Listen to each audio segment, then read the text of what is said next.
Well, welcome to Shatterproof, everyone. This is where I interview my resilience rock stars and we showcase where strength is our superpower. And today I have the pleasure of interviewing Celine O'Donovan. And Celine is an author of two wonderful books. The first book is The Tapestry of Life. And the second book is The Gifts from Devastation. And Celine is a life coach and a Reiki master and an international speaker. But importantly, she's also here to tell her amazing story because she is a breast cancer survivor. Celine, I'm absolutely thrilled that you've agreed to come on the show. And I've been so excited because myself and Celine met in such an unusual way, really. Wasn't it, Celine? I'm still laughing about it because, or I'm It pinching is. myself. Yeah. You probably shouldn't admit to people it was at a bar, I but know. we weren't drunk.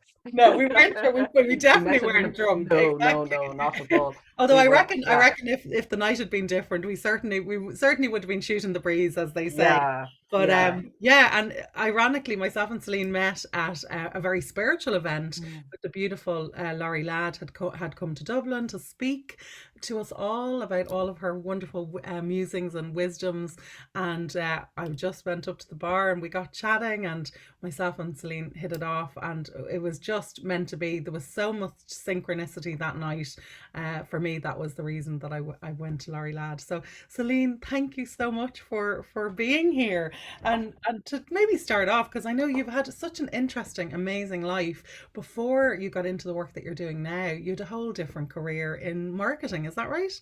It is, Rebecca, and thank you so much for having me on your podcast. I just, like you said, just to say that, I mean, it was such a chance, but synchronicitous meeting that was meant to be. So I'm so delighted to be on the show, and yeah, so I suppose I'm from Galway, just for any listeners, and I grew up, went to college here, ended up working in marketing. I got a job in the bank in Dublin in marketing, and it's very interesting.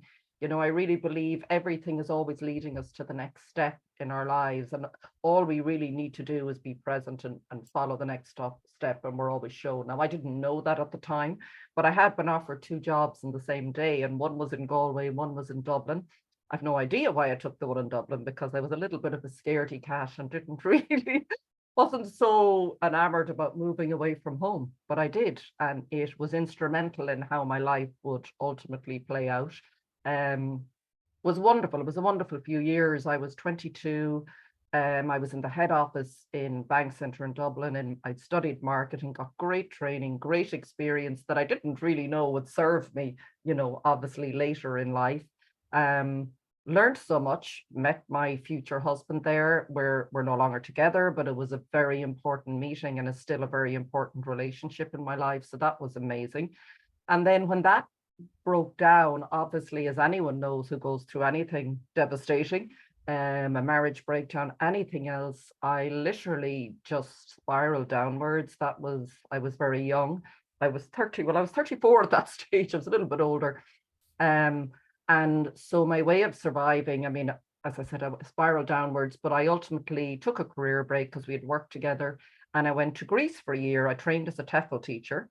And I think that gave me a bit of a love. I've only been reflecting on that recently, a love of education. And it was a crazy time. It was still a very unhappy time for me, but on another level, that sort of sustained me, I suppose. And I just really enjoyed Greece, and I really enjoyed teaching English. And then I came back to Ireland after a year, still very lost. I mean, really, you know, don't we all know we all put on a mask? And I have such compassion for anyone struggling, because we all push on, you know, to survive. We do that. But I was dying inside for many years. So I really empathize with anyone who's struggling.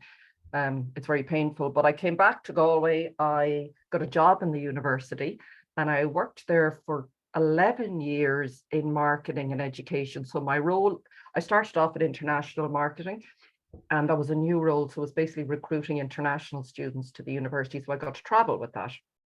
I brought my problems with me. So it's just one bit of advice.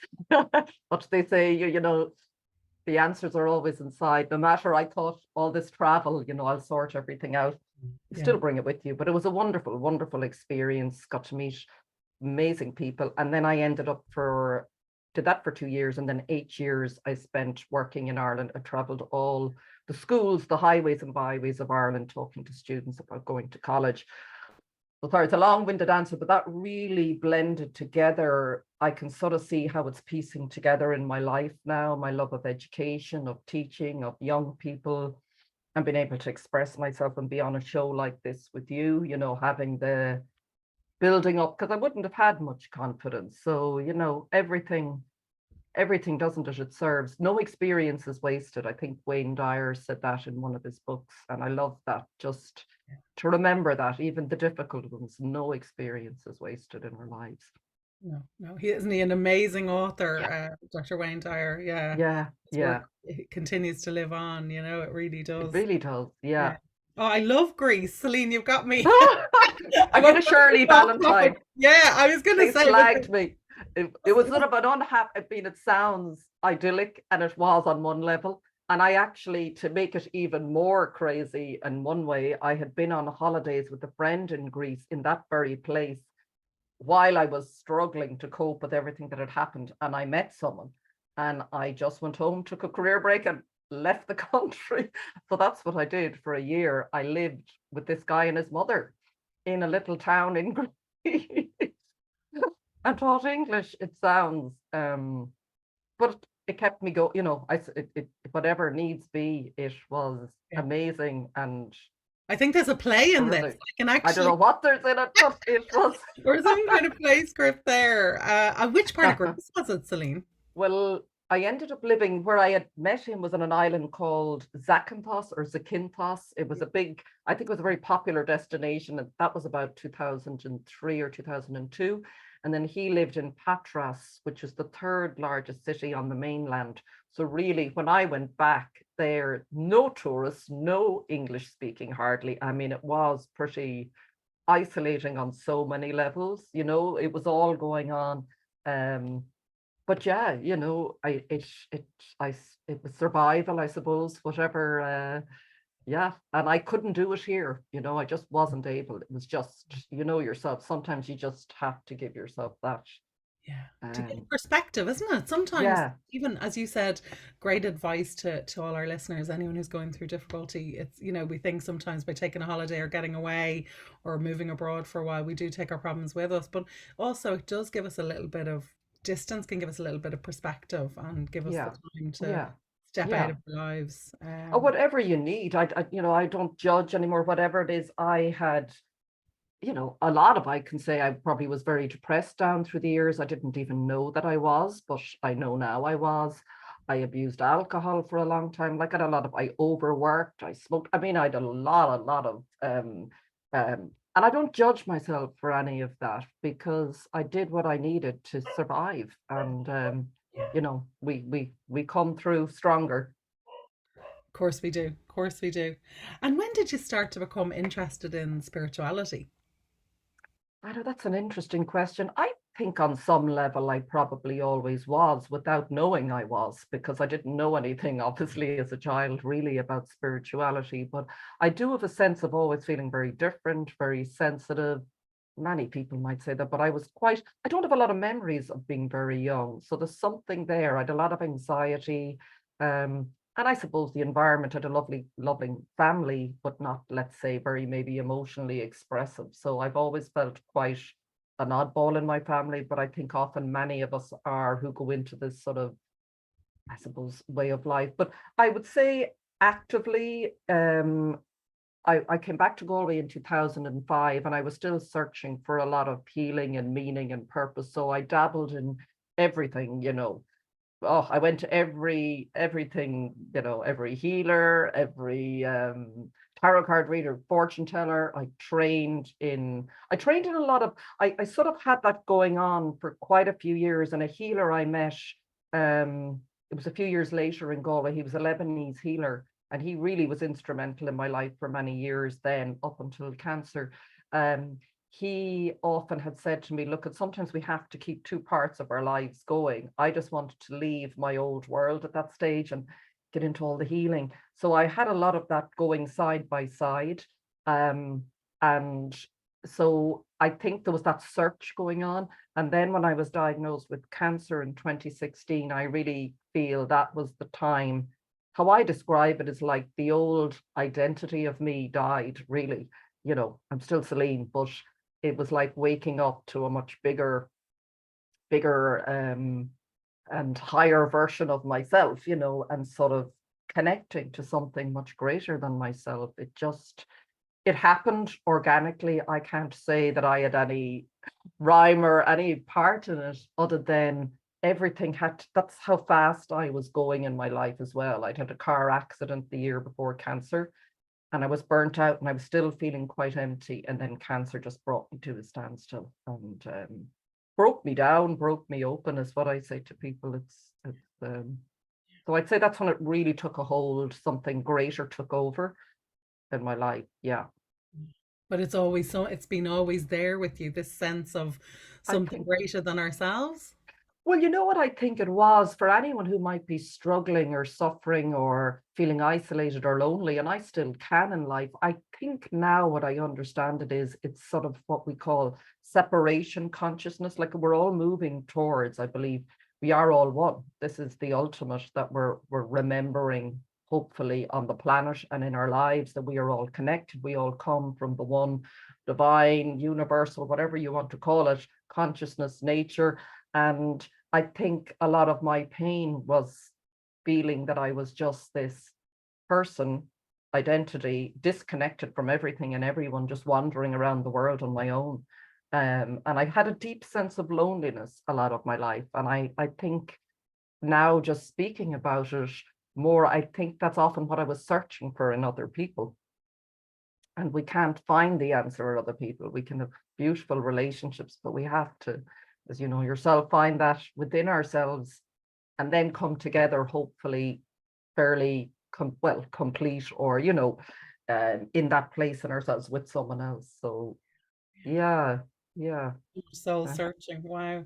yeah And is there yes. any particular spiritual teachers that you admired the most, Celine? Oh gosh, Rebecca, there's so many, and they keep changing. I suppose, don't they change? You know what they say, when the student is ready, the teacher appears. So like I think now, for me, anyone that is guiding me back to myself as my own guru and teacher is who I admire.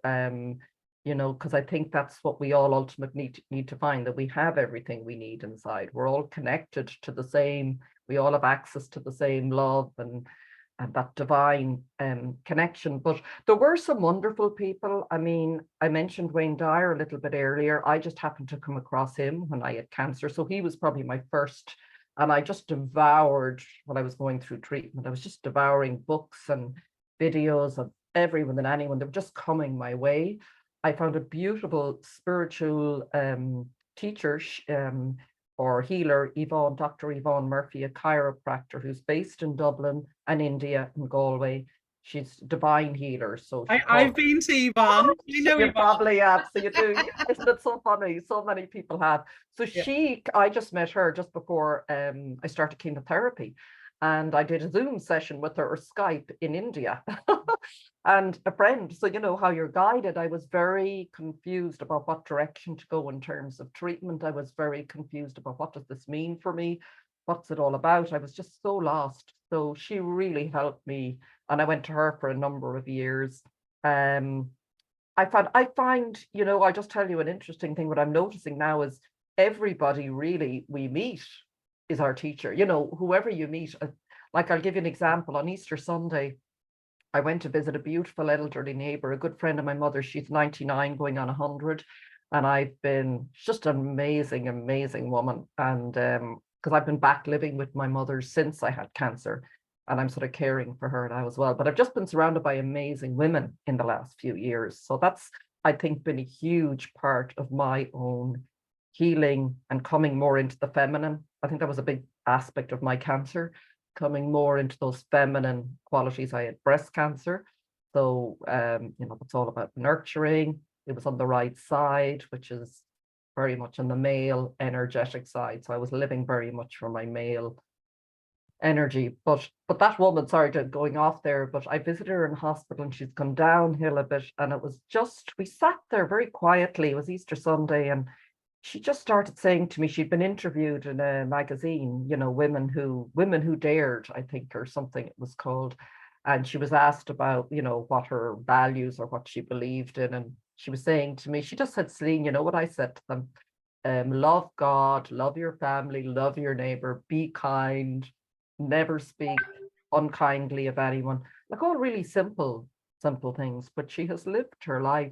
So I mean, she definitely has been a teacher to me for the last number. So yeah, you know, Muji is another great spiritual teacher I came across. He's Michael Singer. I don't know if you've come across him, The Untethered Soul. Untethered Soul. Yeah. I've just been reading your beautiful book, your second book, and Oh, yeah, so I came up to that point about, and I think I yeah. might even have his book somewhere. Celine, I'm a terrible book hoarder, but I Yeah. buy the books and I mightn't be ready. Like on Yeah. a soul level, it's funny. It's like my soul goes, "Oh yeah, get that book," but then I might have a bit of a fear Mm, and put it away for a few years, and mm. then I pull it out when I'm ready. So I must check out later if I have like. Yeah, that's very interesting. Yeah, yeah. What was it about that book that kind of was spoke to you? What was it that spoke to me? It was really going beyond, I suppose, how I was recommended it was I went off probably on another tangent now, but I got into the Artist's Way course after cancer. That's what saved me or got me on a new path. And it came up, I think, during it, but it was just that idea of sort of freeing myself and from the mind and the limitation and going beyond that sort of limited personality that I had, you know, we're so it's still a challenge, I think. You know, we're living in a world that keeps us quite limited within our minds and limitation and fear. And so, and I've gone back to them. It's very interesting. I don't know why, since I've met you, it's come up again for me that I really need to do. You know, we're going through layers of work, aren't we? I don't claim to have anything done, you know, or what are we? We're being undone. So I'm back again with Michael Singer and really trying to get present and get beyond the inner critic that always struck me at the beginning, you know, that voice in the head that we all, I think, battle with. So yeah, that was a big one for me at the time because I was so stressed after cancer, wondering what to do. And should I go back? And I still was full of fear. I found during cancer the easiest, strange as that may seem. And I found afterwards much harder because I was expected to go back into, well, I believed I was expected to go back into the old world. And I knew that the old world was how I had got cancer, living in that way. And I couldn't go back. So, yeah. Oh, you could only go forward. Wow. Mm, mm, Celine, mm. if that's okay with you now to take you a little bit back before we move forward, Yeah. perfect point. What was it like for you, I suppose, that first initial reaction of discovering that you had breast cancer? Shock, I suppose, was the yeah, I can remember finding a lump, and I was sitting up in bed one Saturday morning. This must have been back at the beginning of 2016. And I obviously, because I just had pajamas on, I felt something and I went, oh, that's funny. And I sort of, you know, put it aside, going, that's probably nothing. I'll leave it. And I'm sure if I check again, it'll be gone. And anyways, it went on over a few weeks and I was away with work and I happened to mention it to the girl, a friend I was working with. We were in Tipperary and she said, it's probably a cyst, Celine, but I'd get it checked out. And I knew when she said that, I said, I knew deep down, I knew what it was. You know, I think something in us always knows. There was this ominous feeling. I knew it wasn't a cyst because it wasn't painful. And, you know, it would be, and I just, that evening when we were away, I rang the GP and just made an appointment for the next day, got to the GP. She was very, you know, didn't frighten me or anything, but referred me straight up to Breast Check in Galway. Anyone in Galway would probably have heard of them, a fantastic facility. And I still went in that day arranging to meet a friend an hour later for lunch. Totally sort of what's just not able to probably grasp it. And I had a mammogram, and then they called me for a biopsy. And I knew once they put the needle under my arm, because it had gone to my lymph nodes, I just knew, and I can remember the tears just started. And I still, obviously, you know, it takes time to process these things. I was brought into a room and the consultant came in and he just said very quickly, which is the best way to do it. And he said it very kindly, but it wasn't nice news. You have breast cancer. And basically, yeah, you'll be fine. He kept saying, you'll be fine. But we need to start treatment. So I don't think I took it in. I don't know. I haven't had someone, well, I had my father pass away, but you know, when something gets very sudden, you just don't. This protection mechanism comes up around you where you just don't, you disassociate. I think I went out of my body. But I will say that once I did get through that shock, and I'm glad he told me the news that way, because there was no easy way to get it. You know, there is no easy way to get bad news, is there? But you can say it with kindness, and there was beautiful nurses there and very reassuring. And once I sort of began to sort of settle in and process it, I felt relief. And that is the truth. I felt relief. And again, people might think that's crazy. But the only thing I could relate to was I can stop. I can stop. I can stop. And that is how I felt. May not be the case for others, because I had been going 100,000 miles an hour, I think, running from myself, running probably from things I hadn't processed, I hadn't faced. The emptiness of my life, to be honest, it felt quite empty. Work was giving me some level of, but it's back to that separation, that loneliness, that separation. I think that's always what has been behind everything, my separation from God, from source, from whatever you refer to that. So just being able to stop and get off, I call just getting off the treadmill, or I was booted off the treadmill. The hamster wheel, whichever. Literally booted off. Yeah. Yeah. And had there been, like you mentioned about you were going 90 to the dozen for good few years before, was there any kind of signs that you needed to slow down before this was an absolute halt?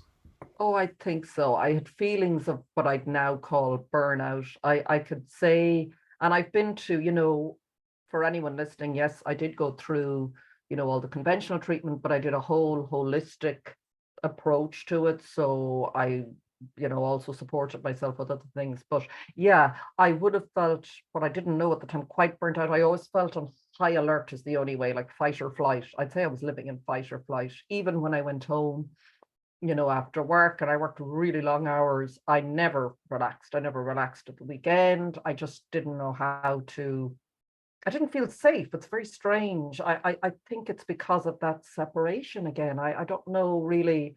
I still can't fully, you know, I'm still probably piecing all of that together. But yeah, so I would have felt very burnt out.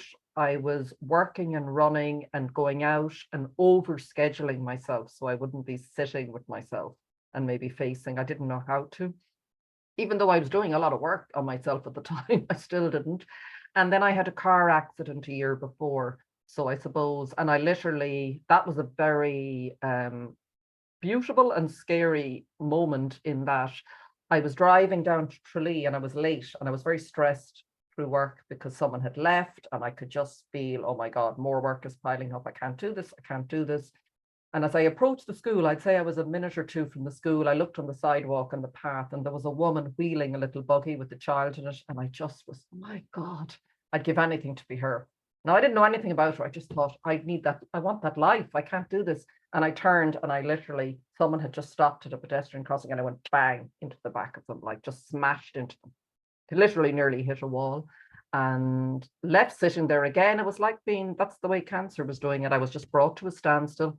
This beautiful man and his wife brought, I just give you this tiny little story to say how we're always looked after, even in our darkest moments. You know, we always are. This beautiful elderly man knocked on my door. Everybody else, after everything had been done, left the scene. My car was written off, brought me into the house.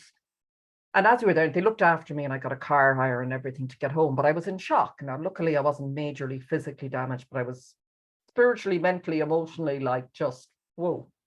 And I noticed photographs all over the house of this young boy, a teenager. And I was sitting with the woman having tea. They kept giving me tea and sandwiches all afternoon. And I asked her. And she said it was their son who had been killed. in a car accident, hit a tree or hit something. About 2 years earlier, he was only 21. And I was like, oh my God. And she said, I'd never spoken about it. I haven't been able to. So there was something in that moment, I wrote about it in the book, but there was something special in that about just appreciating my life and how, here I was been given a warning sign, and she got to talk about her son. But I mean, the chances of that happening, I mean, it was just incredible. So that was but I didn't know what to do, Rebekah. I think this is the problem, because we're living in a world, and where, I think this is what we're hopefully breaking through and out of, is this sort of, I just didn't know what to do other than go back on the treadmill again, back on the hamster wheel. So, yeah, that was the way it had to be, it had to be that way for me. I'm not easily stopped. No, no. I mean, you are a force to be reckoned with in every possible way, and I mean that with the greatest love and respect. I mean, it was like the hand of faith. That's what it's sort of like. I can see the hand of faith was coming in and trying to veer you to slow down, quite literally to a standstill. Yeah. Through a car accident. But as you say, there are no mistakes, and the healing that you may have brought to that family on that day, to be able to talk about their beautiful son who'd passed. I hope. Yeah. We never know. We never know. That's it. What was the most difficult part of your journey to wellness? I'm still on it, I think. I think, like I just touched on earlier, the transition after cancer. And just for anyone, I'm not belittling the experience of treatment. It was horrendously difficult, but it was what I needed to bring me to an utter standstill. And at the same time, I felt peace in that. As I said, I felt like broken open. I lived in my house on my own. I needed to be on my own because my whole system was just so over. I was told my adrenal glands were depleted. I went to a kinesiologist, like everything was just on nerve ending. So I just needed, so the treatment, I nearly didn't go through treatment, and that's a whole other story, but the treatment was what I needed, as well as healing, to sort of slow me down. Because if I had got some magical cure, I'd have been off again 1,000 miles an hour. So I needed to be taken out major time for a few years. Still am. So that I sort of settled into that, because I wasn't able to do any more physically, the treatment was so difficult. I literally was just lying on my couch most days, watching Wayne Dyer, I got into Nashville, I think, on Netflix. I was watching anything just stopped the mind, really. And so that in itself sort of turned into, because I knew, I was very lucky. I knew, even though it had gone to my lymph nodes and they took out lymph nodes on the right hand side of my body, I knew generally I should be okay, all going well. And then after, I suppose, once I finished radiotherapy, so I had chemotherapy, surgery, and then radiotherapy, I think, after that. So it really, on all levels, really hit me. And after that, people, and it's understandable, say, oh, that's great. Now you can go back. I can remember meeting people, everybody saying this to me, that's wonderful. You'll be able to go back now in a few weeks or months. And I was like, oh my God, do they not realize how I feel and what I've been through? I can't, I didn't have it in me. I mean, I literally had such fatigue as well for a few years. So I found that transition so hard, and I felt I probably unfairly put that expectation on myself. So I'd say to anyone, this is the lesson. Well, there's different lessons in illness, but one of them is, it's bringing you back to yourself and who you are and what you need, and really getting to connect with that. It is the most important thing, because I had spent my life out there in the world trying to, if I do this, I'll be approved of, I'll be loved, I'll be accepted, no. And a healer told me that the only person rejecting you was you. When you accept you, the world accepts you. So yeah, the transition afterwards was very difficult. But I will say to anyone, if you're in that stage now, I just asked, I was slowed down through this. You will be shown, the right people turned up for me. And as I maybe touched on, I can't remember if we mentioned it before or after, I ended up doing the Artist's Way course. So that was a stepping stone after a number of months, but so that was the most difficult part. Sorry, an answer to your question. And Transitioning. what was it about the art? Like, I love the artist's way. I came into my life at a time where I couldn't really do any of the artist dates. My son Yeah. was only a few months old, but it got me to meet a beautiful friend, and we're still really good friends. And we kind of co-facilitated the artist's way with a really special group of women Wow. during COVID, and I think Wonderful. it saved us all. We're still all friends, and Brilliant. it's like life's work. I think I'll always need to go back to the artist's way. Yeah. What part of the artist's way did you enjoy the most? There's so much in the book. I'll tell you, it was probably the group, like you said. It was a woman, a girl I met just before I got cancer. It's so interesting. A woman turned up in work who I had not seen in 20 years. She was probably a year behind me in school. And I ended up organizing an event with her in the university. It was on mindfulness. They were introducing a mindfulness program or something. And then just after that, I was diagnosed. I hadn't seen her in 20 years. And I met her for coffee after treatment. And she was the one. So how this happened just before even I got sick, she was the one who said, I was telling her, like, I really don't know what to do. Like, I felt guilty because I've been working and going all my life. I felt so guilty for not being able to go back to work because I wasn't able. And she mentioned that a former teacher of mine, it was a former teacher in my secondary school, the deputy principal who'd retired, was facilitating an artist's way course. And I was like, she said, would you think of it? It might help you find your way a bit. And I said, I'm not an artist. And she said, no, it's just, look, it's really about getting in touch with yourself. And so I did. And that changed everything for me, everything. Probably finding a new community. I'd had no real community for many years where I felt, and she created such a beautiful space where we were all just seen and heard and just listening and, from facilitating, it was just the most beautiful, beautiful time, I have to say. And I think what was the most, I connected, what I really connected with, because it was she who got me writing. She suggested it to me. But I remember reading in one of the chapters, I think is it The Shadow Artist? And I really related to that because I realized that when I was younger, I was even in college, I was always drawn. I was drawn to being around people who seemed very creative or musical or colorful or free or, and I was like a little shy, sort of timid. I was always drawn to that, but never could fully. So I really related to that. And then she just said, yeah, so that was, yeah, that sort of led me on to writing, really. I wouldn't have. So we're shown every step of the way. I just would remind people, anyone listening, just know that no matter how hard and dark the moment is, you are always shown. And sometimes, even if I was in a dark period for quite a while, but there's always something that sort of, if you just open ourselves a little, because that's how, if I could very easily have said, no, I'm not doing that. But something greater took over. I don't take any credit. A greater force and a greater power, my higher self, whatever you want to call that, took over. And yeah. So it ignited this yes, inner blocked artist, or the inner. brilliant Always talk about way that. to just, Yeah, yeah. that blocked artist, and all the little signs were there, really, in a way, Celine. The fact that you had friends, as you said, always, who were very arty, and you were drawn all the time. Yeah.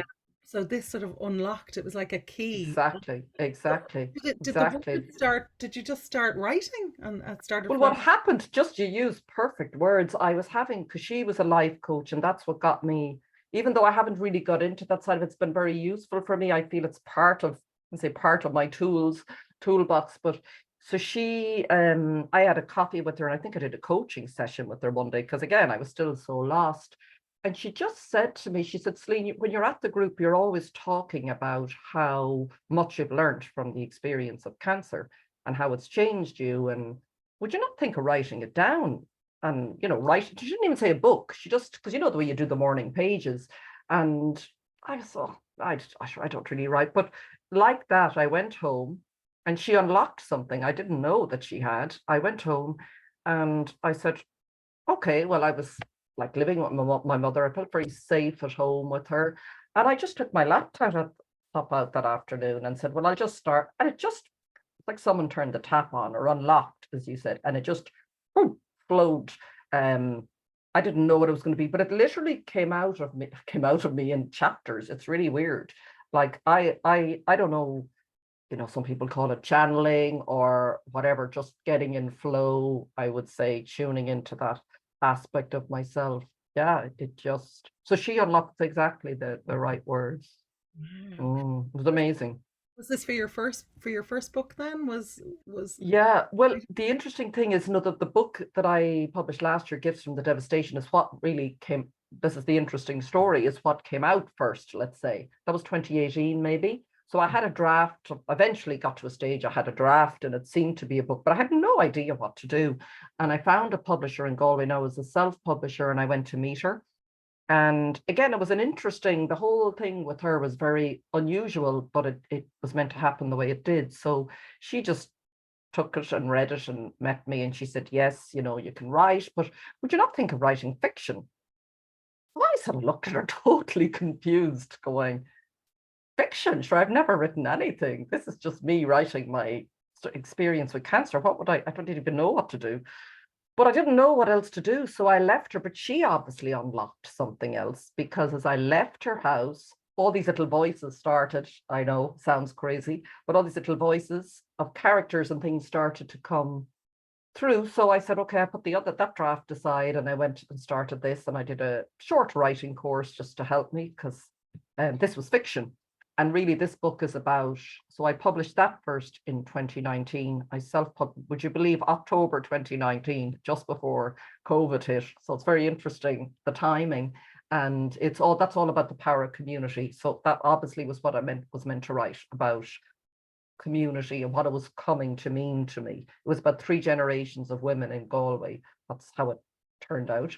And then we went into COVID, and isn't it very interesting, the timing? Then I started editing and rewriting Gifts from the Devastation, the book, because it was too soon, when, if anyone, I don't know, was writing something very personal, I was still just very raw through it. So I needed probably a few years, and then to go back, and sort of layers of my own learning and teaching started to come into it. Yeah, so no accidents, no, Rebekkah. never. Amazing. In terms of, for women who are in particular, and then of course some men as well who are affected by breast cancer, what do you think is the best kind of guidance or support offerings that you could give them today that they can do for themselves during such a tough journey? Yeah, it's a very, all I can say, I suppose, it's very unique. So everything I share here, I'm very just careful to say, I think the most important thing is to sort of, whatever you need is number one, and it is not selfish, whatever that is, because I think it might sound like a generalization, but for a lot of people who get sick in some way or other, it's usually, it's always something is out of balance, and it can often be out of maybe a lack of self-care, self-worth, self-esteem, a lot of things like that. So, it's really important that you find what soothes and nourishes and nurtures you, and you follow that. Like, things that I did that really helped me and may help someone listening is, firstly, it really helped me to go to Cancer Care West here in Galway, or any support group. I mentioned the Artist's Way, finding some form of support. That could be for you a friend, it could be a mentor, it could be a coach, it could be a counselor. I went to counseling. It could be going into a group. I went into group support. And a lot of it, the really thing I found very helpful with cancer is, you're so in it with treatment that often you want some relief from that. So most of what I did in terms of support was in Cancer Care West. I went to a nutrition course, and we just sat, or we didn't need to talk about cancer. We were tired of talking about cancer, but we didn't have to explain. So we would just, you walked in the door and it was known, okay, obviously this person has cancer. And we laughed, we talked about food. So things that sort of took us away from that. So that was when I was able. So support obviously is key. And with your family and your friends, one thing as well, great advice was given to me. People obviously who care will be texting and checking in with you, and often you don't have the energy to reply. just maybe ask someone to do that for you, or maybe at the very beginning, send out a blanket text to all your friends going, look at, thank you, or whatever. And just if I don't reply, there might be something because I used to feel very stressed if I didn't get back to people who cared for me, but I didn't have the energy. Nature was fabulous. Anything that slows and soothes you, holistic treatments. I did a lot of reflexology, and it's really about pampering and whatever you need, and stillness and quiet. You're going through your body, obviously, through treatment. It's going to be very, very, because it is quite toxic as well, the treatment that is helping clear the cancer. And you've probably been quite stressed before you got sick. So, number one is you and what you need, and you don't have to, there's no right or wrong. As was said to me, yes, it's lovely to eat healthy food, but eat what you want. Eat anything. If you're going through treatment, if you feel like burger and chips, McDonald's, go do it. You do what you need and trust yourself, trust what you need. And So yeah, helpful. Thank you, Celine. I'm sure this is going to make a big difference to people tuning in I to hope so. today. And tell me, is there anything that you would advise family and friends who wish to support maybe a loved one? Could be a family Mm, member or friendship. They want to be there. Sometimes they might not know mm, find the right words or mm, gestures. Is there anything that you found maybe yeah. helpful from family and friends? Yeah, I mean, I think what's really important is just to say, look, I'm here for you, whatever you need, I just even that alone, because sometimes what I found of this was sometimes as well, it is the basics, the practicalities of, bringing the person to hospital for chemotherapy or home, offering a lift, dropping food to the door. Um, I found personally I had so little energy and ability to talk. This was a big issue for me. I had very poor boundaries in my life, I think, which contributed. So I was always that sort of people pleaser type of person. Um, I'm what I heard, I think Anita Moorjani, that was another phenomenal book that really got me through cancer. Dying to Be Me is the title of the book. She was basically dead nearly from cancer, and the title says everything. Dying to Be Me, about living as your true self. But um she called herself a recovering doormat, and I sort of identify with that. Sounds very harsh. Just being able to say, for people not to, what's the right word? I think just saying I'm here, giving the person a bit of space to see what they need. Sometimes in our willingness or our wanting to support, we maybe call to the person and talk and talk and talk because we're afraid of the silence or the discomfort, but that can be quite tiring and draining. So it's just give the space to the person and say, I love you, I'm here, drop a message. Some lovely people and family would send me a message going, Celine, I'm here for you, thinking of you. No need to reply. That was the best thing I often got. So yeah, it's just, and yeah, that's, instinctively, yeah, going with that, but just, yeah. Thanks, Celine. And in terms of, you mentioned like different thoughts and some emotions and the feeling of that separation that you had from the source of all that is, the divine, the universe, whatever, as I always say, whatever makes the trees grow. But Exactly. you've been so interested in your journey to date about the metaphysical side of general illness, but of course the metaphysical side of cancer in your story in particular. Could you talk to us a little bit about that, Celine? Sure. It's taken time to sort of understand that, but I never had any doubt that, it wasn't something random ever for me. And I think it's a very disempowering way to look at it. That's where I sometimes fundamentally disagree with certain teachings maybe on it, but it's a personal, it's very personal. So all I will say is for me, it was a definite sign that I was out of balance in my life. Everything that I talked about earlier was sure evidence of it. I wasn't living in a way that was, I suppose, a natural. I think we're really being drawn back to that now in life. But I think our bodies are always trying to find this homeostasis and balance, as is nature. So nature is a great teacher. Like you said, what makes the trees grow? Exactly. I often wonder, I say that to people, how can you not believe in a God or something greater when you see the trees and the flowers and the plants? But yeah, so for me, there was, I would say, it was very much, illness was manifesting. If you think of the cancer growing inwards, it was an energy that was being suppressed that really wanted to be expressed. That's how I see it. So there were a number of aspects to that. We talked about the creativity. I wasn't expressing, each of us is creative. We come from creative energy. So whatever that looks like for you, it is important that you find that, so I wasn't expressing myself. The big one for me around breast cancer, I think being in the breast and nurturing, was my femininity. And one of the things, the most shocking when I got the news, and I don't know if other women relate to this, is, people might say, oh, was it your health, or I'm going to die, or what? It wasn't. The first reaction was, I'm going to lose my hair. I had loads of long curly hair. But that was all I could relate to. And I realize now I have pushed, which is just, again, I suppose our world that we live in. I have put so much attention on the external, let's say, manifestation of being feminine, how I looked and my hair, and all of that was taken, all of it. I never, that was the most shocking aspect of it for me, because I was straight into menopause, very harsh. I didn't even know anything about menopause.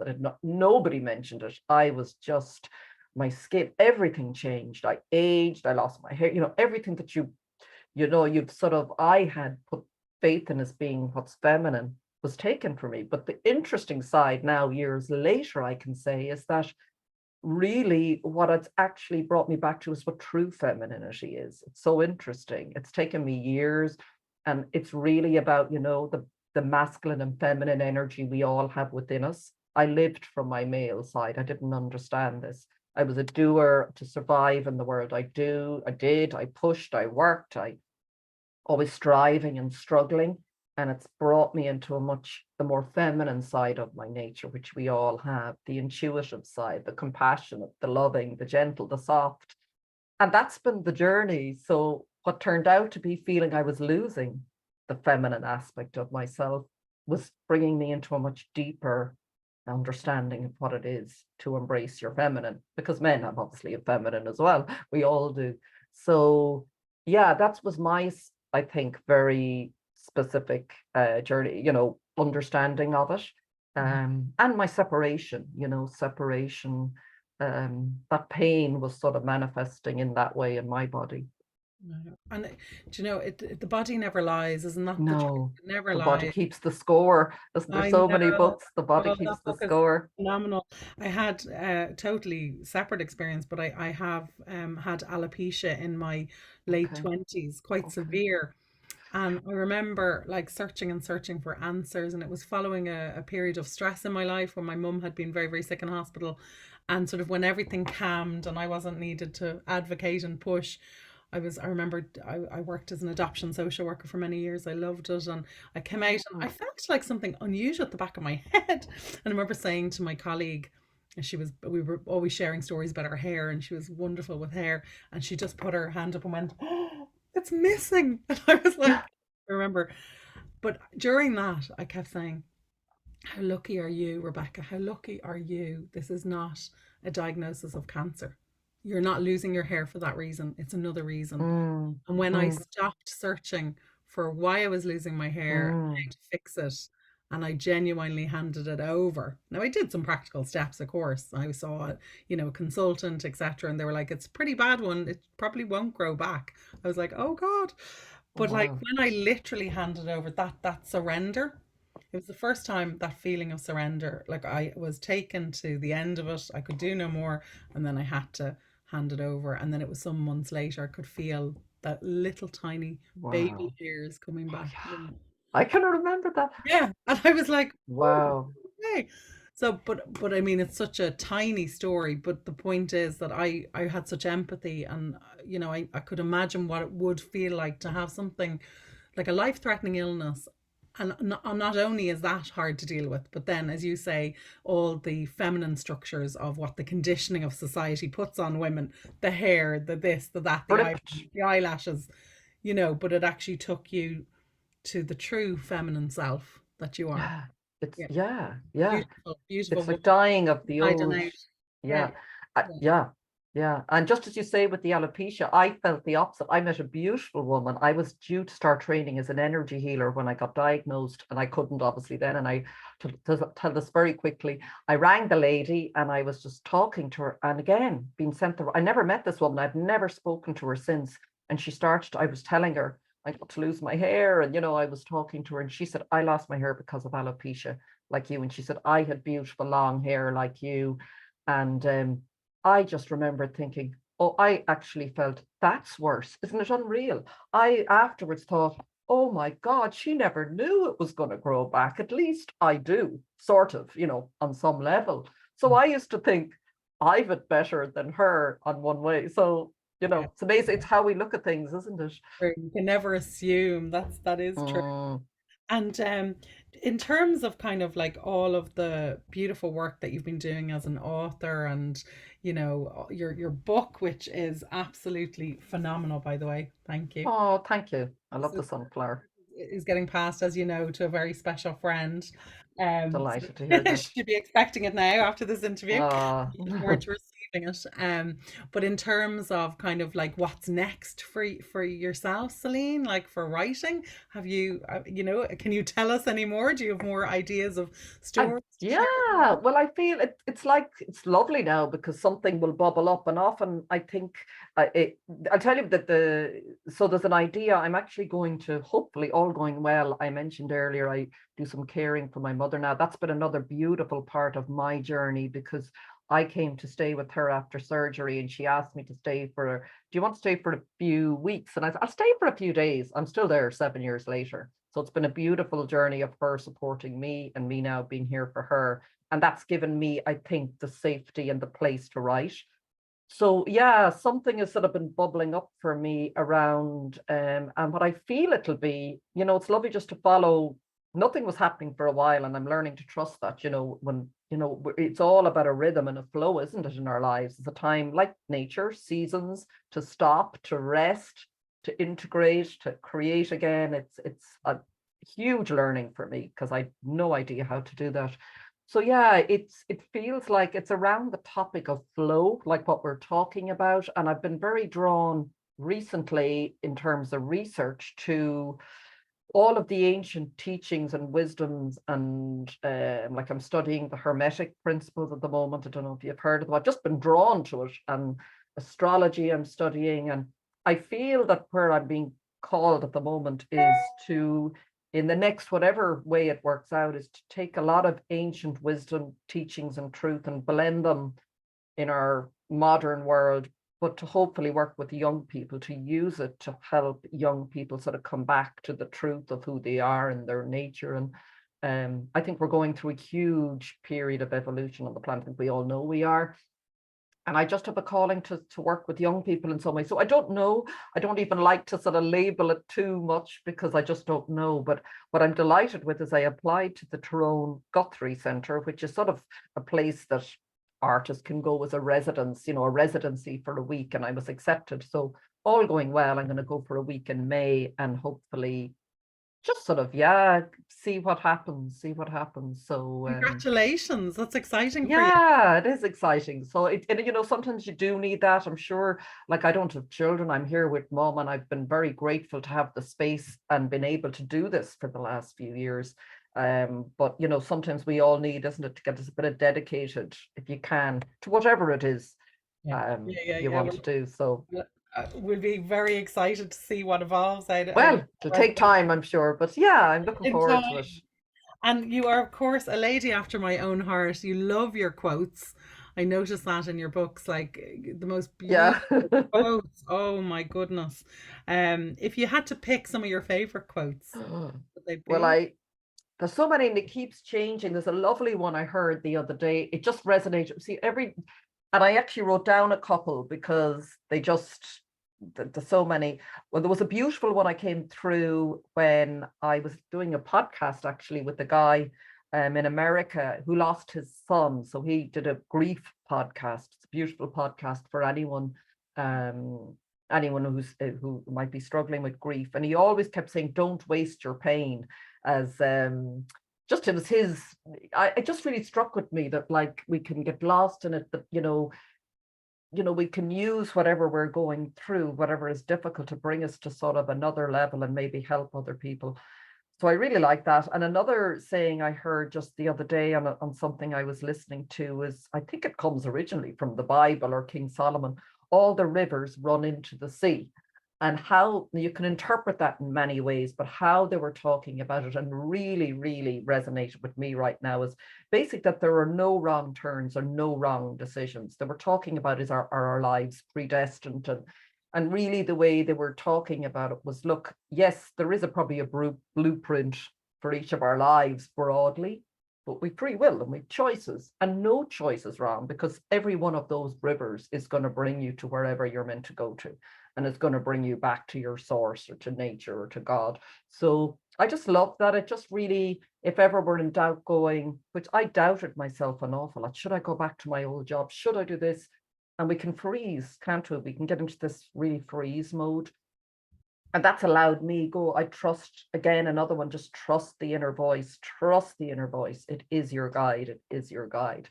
And when you come to know that, there are no wrong decisions. There really aren't. Yeah. And it's funny, Celine, the word keeps coming to me that you used earlier, which was about being undone.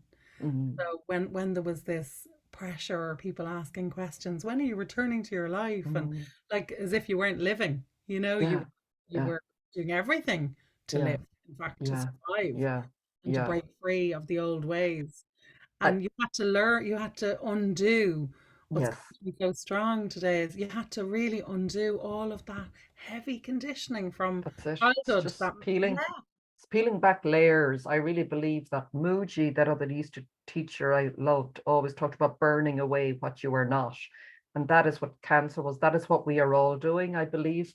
And we have to free ourselves. And it's not about blame, but um, another beautiful analogy, and I know we're in time, but is it came to me recently when I was very, very young. I remember being asked in primary school, what do you want to be? And I didn't know, but all I knew was I loved the TV show Born Free.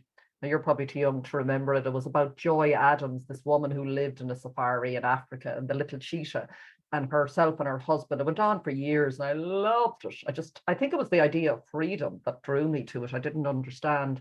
She was a zookeeper, but basically that story to me is an analogy for the story of my life, or most of our lives. We're born free, like the little lion cub, and then what happened was his mother died, so they took him in and they domesticated him.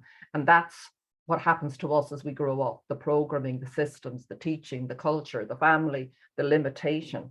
And then what happened with the little lion as he grew up, they realized he's not going to survive, he's not meant to be caged in with us, even though we've trained him and he's performing and doing it all well. He's not happy. So they had to train to return him to the wild, because they couldn't just dump him out. He wouldn't survive. So for me, cancer was, I say this because it really makes sense to me now. Illness or things that go wrong in our lives are a call for us to return to the wild, to return to our true nature. And that's what I am doing now. And then the lion, ultimately, I think she wrote another book on it called Living Free. And I think that's what we're all being called to do, is to live free. That's what I'm doing my best to do. We are part of the solution to all of these conditioning that we talk about. So until we start saying, no, this isn't healthy, no, this isn't right, we can have new systems, we can have new ways of living that allows people to be themselves and express themselves and be happy. And, we have to be, I sort of feel that's where my role, hopefully in the future, is in helping build new systems and seeing that it's possible to come out of what is not serving us. The programming, it's not serving our true nature. I don't believe it is.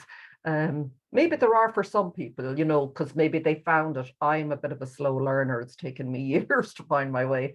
So that's my passion, is really, I think now, just in saying it, is to be part of that and to help young people find what maybe I would have loved to have received as a young person.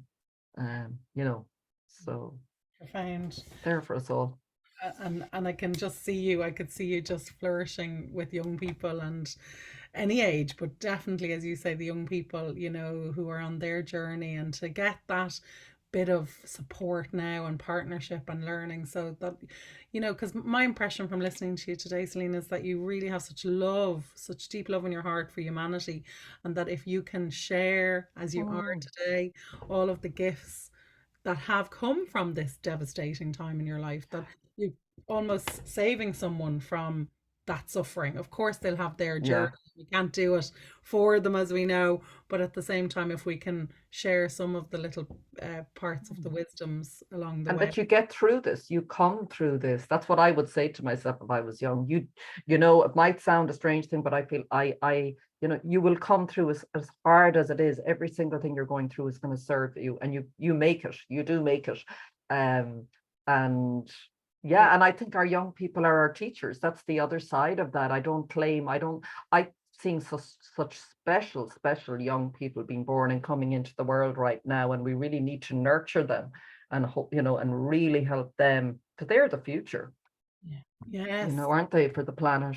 they are. And if you could take over a billboard that is guaranteed to get your message today out to millions, maybe billions of people on this planet, That's a bit of a tall order. what what would it say? What would it say?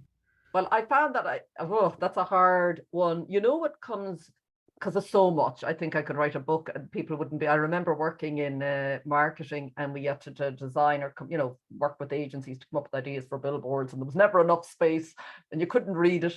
But one small thing I read the other day, and I love it, is basically it was a little line. I wrote it down there. I can't remember where I saw it. What you love is your gift to the world, and I just love that, because I think we all need reminding, every single one of us, that we are important. We do make a difference. And that's why I call the first book The Tapestry of Life, because I really believe that. I've seen it in my own life. And as small or as big or as on a stage or not on a stage, it doesn't matter. I've met people who just said 2 words to me and changed my life. So I think that can be our guiding force. If you're searching for meaning and purpose, just really sort of tune into what makes you happy. When do you feel sort of in that zone of just relaxed, safe? Yeah, and just to know it's a gift to the world. I think if all of us can find that and embrace it, that we can just transform the world, sharing our gifts. We'd be a lot happier, wouldn't we, Celine? Wouldn't we? Wouldn't we? And for everybody to know you have a gift. Being here, you're not here by accident. Everything is a gift. Even listening, not even, that's one of the most important. Being here with you is a gift. Like meeting you in the hotel, like I feel very alive and very grateful to have this opportunity. And isn't it, every time we talk about something, we expand it, we bring it to life. I think that's the really important work that you do. Everybody you speak to, you're giving energy to something beautiful, which is Thank fantastic. So thank you so much. It's a privilege for me to have you on today's show. It really is. And I know our listeners are going to be, taking so much wisdom and guidance from all of your life's lessons. Celine, if you could share, maybe just before we finish today, self-care practices, anything that helps you keeping yourself on this journey to wellness. Okay, there's lots, as it's evolved. They all nearly revolve around, I suppose, the natural world and coming back to the true nature, because that's been nature has saved my life. I have to say that.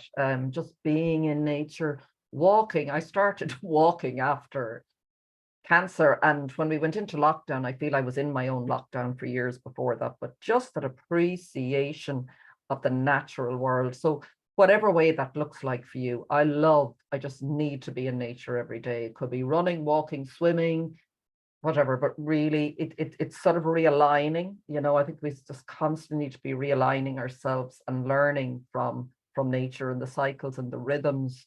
Big part. I've got back into yoga. Movement has become a big part recently as well, sort of movement that helps you move in that flow. So I went to a gym for a while, but it wasn't really me. I go to a yoga class that's very mind, body, spirit. So practices that bring you back so that works really well for me, yoga. I've creativity, finding a way of expressing yourself. it doesn't have to be out painting. It can be anything that helps you sort of get lost in the moment. It can be journaling was an important part of the artist's way, getting out whatever is going on inside of you. Self-care, connecting, surrounding yourself with good people who want the best for you. Unfortunately, I wouldn't say bad relationships, but I had very poor boundaries. I mentioned that. So I really have I've had to go through quite a lonely period in one way, and not a lonely period, because I found I'm never alone. But allowing new people to come in, and people who are good for me and want the best for me. I started a drumming community, a drum circle, so things that bring you into community with people if that's important to you. A meditation practice. It's not for everyone, but there's so many different forms of meditation. Anything I think that connects you with your breath. Your breath is your life. It's your life force. Just to remember, I was reading a book, beautiful book the other day, Anna, the grandmother of Jesus. It's a beautiful, really activating book about just messages for the world. But she talks about just practicing that of just, focusing on the breath, but also picturing it as the divine energy, the life force, really getting clear and imagining what actually are you breathing in, So that'll be different for everyone, but probably some form of meditation. And a huge thing that has made a major difference for me is a breathwork practice, which connects to the breath.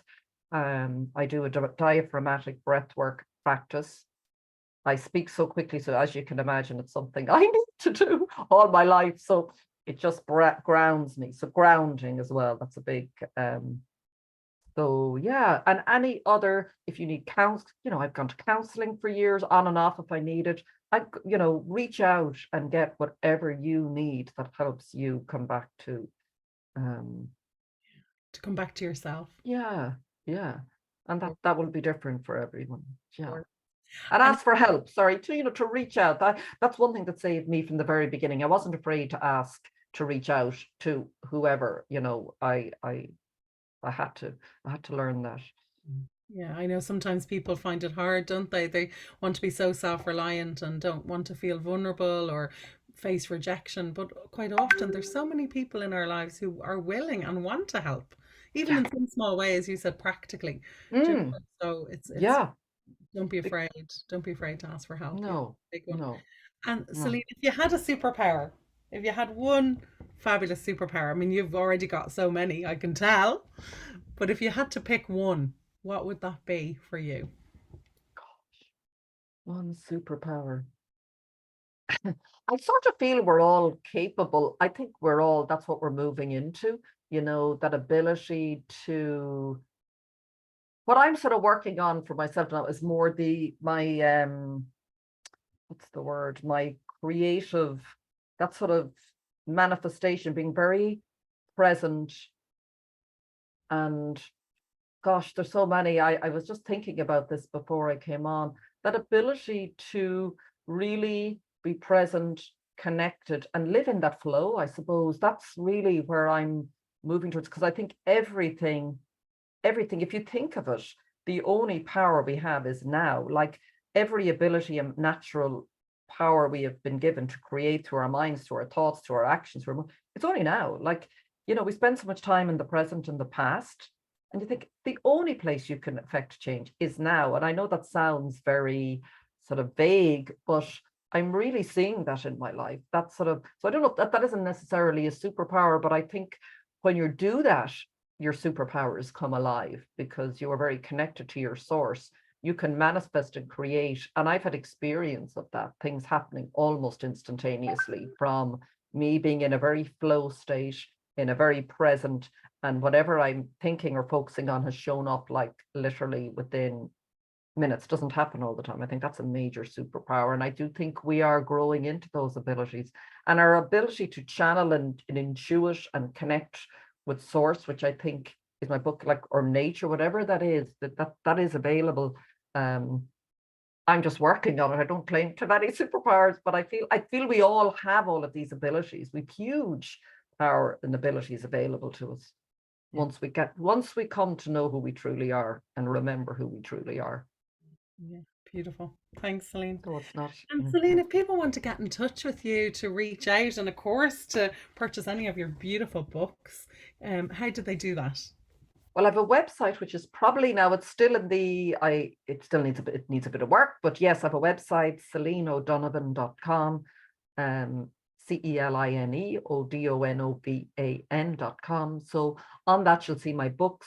I haven't been actively out sort of doing other work. I do some Reiki practice with people. I trained remotely. I did it years ago, but then I trained again remotely with a man in Thailand during COVID, would you believe? Got my Reiki master that way, which sounds strange. So I do some distance healings with people, and I have a woman coming tomorrow. So I haven't, because I've been caring for my mother. My focus has been that and writing.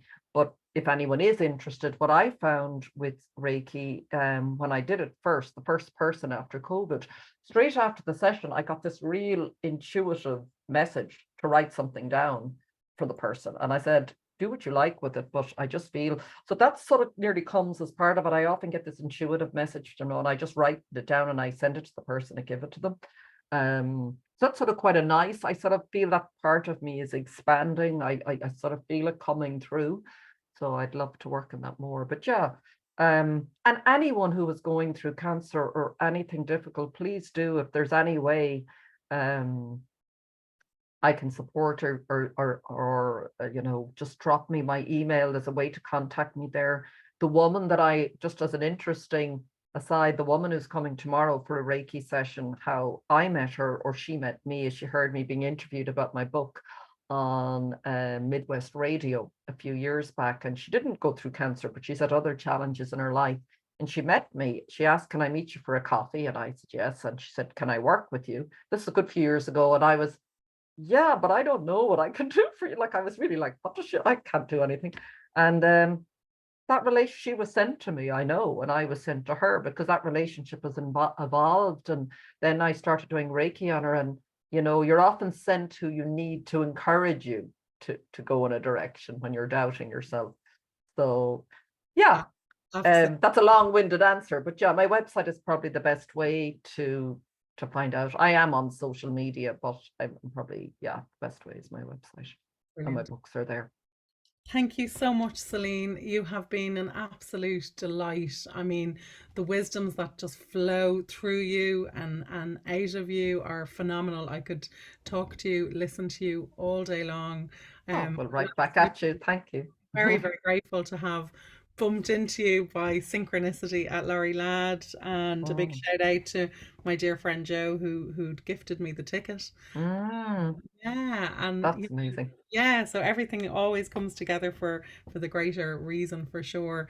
So thank you so much, Celine. I know that this podcast is going to help so many people going through a tough time, particularly those going through cancer treatment at the moment. You have given such inspiration and hope that there is, once you step through that door of fear, on the other side, what's waiting is very, very beautiful. And albeit very easy for me to say sitting here now, but watching you and a little bit of the journey you've shared has given me great hope for those I know going through treatment at this time. So thinking of everybody and sending much and hope and healing for the future. I leave you now with the words of the beautiful Leonard Cohen. There is a crack in everything, and that's how the light gets in. Until the next time, take care of you and each other. Thank you.